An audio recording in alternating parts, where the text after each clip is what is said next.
Bro, do I still have it? You do, man. Do I still got it? Yeah. I mean, hey. Look at his face. Ladies and gentlemen, welcome to RENEBOXYOUNG, a platform where we simply discuss, critique, and analyze and talk about sport of boxing in level-headed, mature, coherent fashion. Subscribers since day one, recent subscribers, I appreciate each and every one of you. Thanks so much for tuning in to Flash Lives, premieres of my videos such as this. You know, commenting in the comment sections, man, just all that great jazz. Definitely, man, all your support. I love chopping up the sport with y'all. You know, if you're new to the platform, if you love sport of boxing, this is a place for you. Go ahead and subscribe. You know, hit the notification bell, do all that good stuff, man, definitely. And let's keep pushing, man, definitely. And I want to hear your opinions on this one, man. You know, concerning Teofimo and Sandor Martin. You know, I was definitely watching the Top Rank card, you know, Saturday night, which was, you know, it was fun. It was fun, definitely seeing the prospects, you know what I'm saying? Big Baby Miller, you got, you know, Tiger Johnson, you had, you know, Keyshawn Davis. Fun performances, man, definitely. Keyshawn's coming up, man, definitely. You know, Big Baby Miller also, man. Second round knockout, if I remember correctly, right? Man, I'm telling you. And obviously the main event. And I want to focus in this video, man, on that, you know what I'm saying? I just to go back a little bit, you know what I'm saying, just give a rough foundation. Last, you know, in the build up to the Teofimo and Sandor fight, I went live and I talked about, you know, in that live session, it was a couple weeks ago, I just don't remember exactly when it was, but I talked about how you know, the replacement, you know, Pedraza replacement, that whole gig that happened, and it being Sandor Martin to fight Teofimo. I had Teofimo winning the fight, you know, in the whole build-up, but I also said, man, Sandor Martin, I think that was a better replacement. I personally think that was a better, and a lot of people agree, you know what I'm saying, with that. A lot of people in the boxing community know that, you know what I'm saying, because, and I talked about in that live session how, you know, what Sandor Martin did against Mikey Garcia, that was quite impressive, man. Because it was Mikey Garcia, you know what I'm saying? Mikey Garcia, even though he wasn't so disciplined at that time and yada yada yada, you know, he was out the door, but still, man, Mikey Garcia got skills. And for Sandor Martin to beat him like he did, man, that was quite impressive. Which, for me, man, I knew that the Sandor Martin and Teofimo fight was going to be a pretty good fight. Challenging fight for Teo. Challenging fight. I also pushed a video recently, you know, in this whole build-up also. Not necessarily in the build-up focusing on that concerning Sandor Martin and Teofimo, but with Regis Prograis in the build-up to the Cepeda fight. You know, and all the interviews he's been pushing. And before the Cepeda and Regis Prograis fight, I pushed a video talking about Regis Prograis, what he mentioned, you know, in an interview talking about Teofimo Lopez at 140, you know what I'm saying? And Regis Prograis saying he'll knock him out, man. He'll take him out. And I explained in that video, here we go, ladies and gentlemen, which is the heart of this video, you know what I'm saying? Now that I saw how he performed, how Teo performed against Sandor Martin, I explained how, you know, Regis, you know, he's acclimated at 140, man, you know, and these 140 pound fighters, ladies and gentlemen, the top, I'm talking about the top, you know, I'm talking about the, you know, the Jose Ramirez's, the Josh Taylors, even though we don't really know what's going to happen with Josh Taylor at 140, but you know what I'm saying. Yeah, I know the rematch with Catterall, but after that, we don't know what's going to happen. We don't know if Josh Taylor's going to stick around at, you know, at 140, and even if he does stick around, it's going to be hard for Teofimo, man. Now that I saw this, now that I saw how he performed against Sandor Martin, because the thing here is this, man, Sandor Martin, he neutralized Teofimo in this fight, man, and I know it's a controversial win, man. A lot of people saying that, you know, Sandor Martin boxed out Teofimo. I personally think it was a lot closer. I think it was a close fight, man. I do. Now, the another controversial thing with this whole thing, man, with this fight was the second, I guess I can say it was the second knockdown that was ruled a slip. So, you know, the nice right hook on the inside, he did it twice, man. The second time he did it, he knocked him down too. It looked like a knockdown. I guess I can say it looked like a knockdown, but, you know, the ref called it a slip. Now, the first one was obviously a knockdown, so just wonderful catch. You know, he just caught him. Boom. Doesn't mean, now, we got to get this straight here, ladies and gentlemen. Doesn't mean Teofimo has a glass chin or anything like that. Remember, he went down by, you know, Kambosos took him down too. Got back up and went back right back at it. I mean, there are knockdowns where, you know, fighters are not really phased. They're just caught at the right time.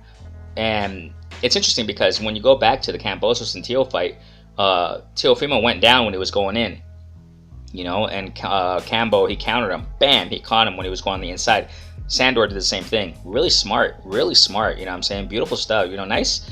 I really appreciate Sandor Martin's, you know, his boxing abilities, man. Now, the only thing I can take away from Sandor Martin in this performance, which makes it all controversial, you know what I'm saying? I think he could have done I think he should have committed more on the offense. And I've said this several times when it comes to this topic, this point. For example, a fighter who has, you know, in the build up to the Lippietz and Jerome Ennis fight, I pushed a video there also talking about when Lippietz was criticizing Ennis, saying, hey, you better not run, or, you know, you better not run in the fight. He just runs. We'll see if he doesn't run from you. Whatever you said.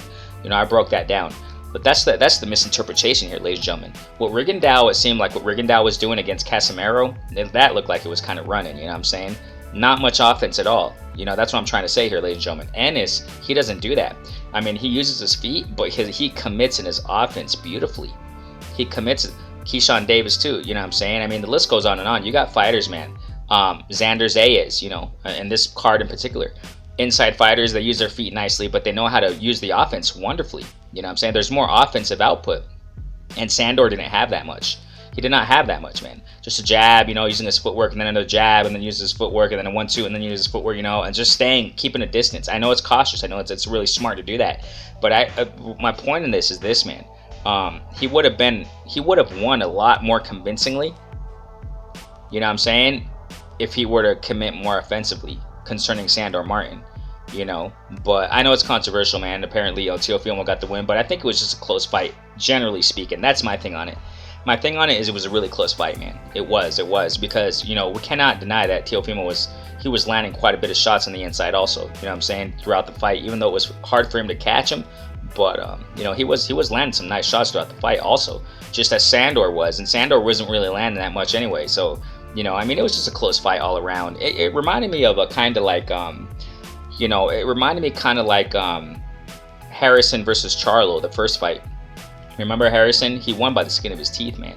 He won by the skin of his teeth because he was doing what I'm telling y'all. You know what I'm saying? He was doing that. He was not so much in the offense. You know what I'm saying? He was, but I think he was more than Sandor Martin compared to what he did to Teofimo. But, you know, he won by the skin of his teeth. And what did they do? Rematch, run it back.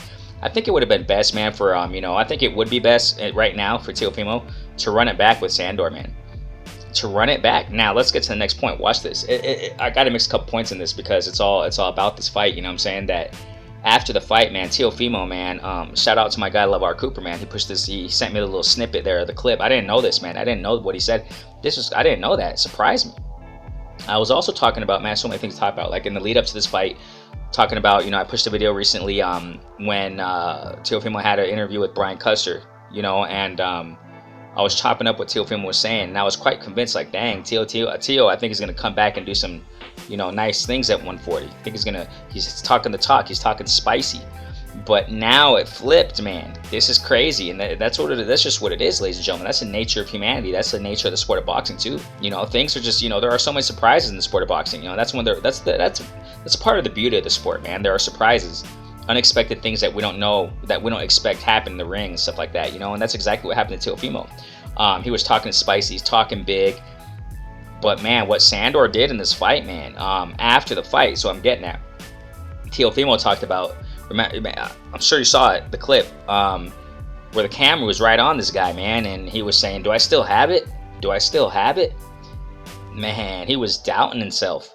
And not only that, right after the fight, when the, you know, the reporter guy came up to him and asked him the questions, who do you want to fight next, blah, blah, blah, right? He said, well, you know, I still want the champs, you know, I still want the champ. He did not seem convinced, man.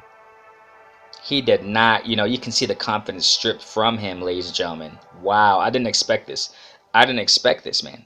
You know, I didn't expect Sandor Martin to give that kind of performance. I did, because in the lead up, I was explaining all that. You know what I'm saying? The live session that I pushed recently on the lead up to this fight, I did, because Sandor Martin, like I said at the beginning of this video, man, he got some good skills. He got some decent, respectable skills, man, definitely. And that's why he made Teofimo look bad in there, man. I mean, Teofimo, he was lackluster in this fight because of thanks to Sandor Martin's skills. And after the fight, which is why after the fight, man, Teofimo, when he was, you know, being interviewed by the reporter, he did not seem confident. He says, you know, because he was asked, you know, who do you want to fight next? He said, well, we still want Josh Taylor, we want the champs, we want the top. And he didn't seem convinced. He did not seem convinced, ladies and gentlemen. And to add to that, it confirms it. You know, shouts out once again to my guy, LeVar Cooper. And I'm sure you guys saw the video, the clip, where after the fight, you know, he had that jersey on, that football jersey or whatever. And he was on the ropes, against the ropes, you know, just like sitting there. And he was questioning himself. I don't know who was around him, and I don't know who he was talking to and asking, but he was questioning himself. He was doubting himself, man. That's bad. You know, I think his confidence is going down.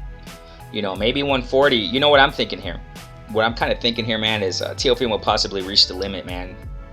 The peak of his skill set, man. You know what I'm saying? I mean, this is 140, ladies and gentlemen, just like I was referencing my other video I pushed concerning Regis Prograis. You know, and I broke down how, you know, 140 with these guys that are acclimated, and I was specifically talking about Regis Prograis. He's acclimated. He's been fighting at 140 for years, Regis Prograis. Imagine him fighting Teofimo, and I was inclining towards, you know, just speculating, you know what I'm saying? Regis Prograis fighting Teofimo. I was leaning more towards Regis Prograis, man. And we'll see if that fight even happens. We don't know, you know what I'm saying? But after this performance, and I explained in that video too, a few videos ago, man, when I was talking about what Regis Prograis was explaining, you know, in an interview in the build-up to the Zepeda fight, I was saying that I don't think Teofimo's team is gonna opt for fighting Regis Prograis anytime soon, you know. And now I'm more convinced that, even though after the fight he was saying, I still want the champs, I still want to fight Taylor, I still want to fight Prograis, he did not seem confident in his tone of voice, in his body language. No way. And it adds to it. It's just crazy. I didn't expect for Teofimo to say this right after a fight, questioning himself. Do I still have it? He was looking around like a little kid. I mean, you got to see that freaking clip. He was looking around like a kid. Do I still have it? Do I still have it? You know, I was like, jeez. Man. You know what I'm thinking? I'm thinking Teofimo was second guessing this whole 140 move, ladies and gentlemen. You know, and I personally think that he reached his peak in his skill set. I think he does. I think he did, man. I mean, he does have a high level of skills, Teofimo. You know, I've definitely given his credit. Y'all who haven't followed me recently, you know what I'm saying, or checked out the content, I got nothing to take away from his skill set, man. What he did against Lomachenko, amazing. You know what I'm saying? But I think he just reached the peak. I mean, because when you go back to the Sandor fight, he wasn't really using the jab much, man. Teofimo wasn't using the jab much. I mean, I don't even want to start breaking down what the jab does. You already know. I don't know, man. What's next for Teofimo? It's really hard to say. Probably gonna be, probably is gonna be another step down. One of these Ocampo guys or whatever that dude's name was, the guy he fought before Sandor Martin. Probably that level. You know, just to build his confidence up again. But I personally think, man, they should run it back. And I know, and I'm almost positive, but who knows? I can be wrong. I freaking, you know what I'm saying? But I personally don't think Teofimo's team is going to want to run it back with Sandor Martin. And if I'm not mistaken, well, y'all know, Pedraza got sick. Okay, you know, hope he gets better, right? But, you know, he got sick, and then he was replaced by Sandor Martin. I don't know how many weeks it was before the fight night, that replacement, but it wasn't much time. I don't think it was too much time for Sandor Martin to really, you know, train as he should have. And what Sandor Martin did against Teo like that, a few week training camp, imagine what a full training camp would do. You know what I'm saying? Yeah, I don't think Teofimo, they're gonna want to run it back, but I think that would be the best thing to do. Just like going back what I was saying a moment ago, Charlo and Harrison. Harrison won by the skin of his teeth. You know, that's why I mentioned this, ladies and gentlemen. Harrison and Charlo was a very controversial win. You know, just like Teofimo, this is a controversial win, man. Very controversial win. My point of view, but I'm not a freaking judge, right? But my point of view, it was a really close fight. Really close fight, man. Had that second knockdown been ruled a real knockdown, I think Sandor would have won that. He would have won that fight. But because it was ruled a slip, either way, I mean, even if that second knockdown was ruled a knockdown, which was it was ruled a slip, it would have been a close win by Sandor Martin. You know what I'm saying?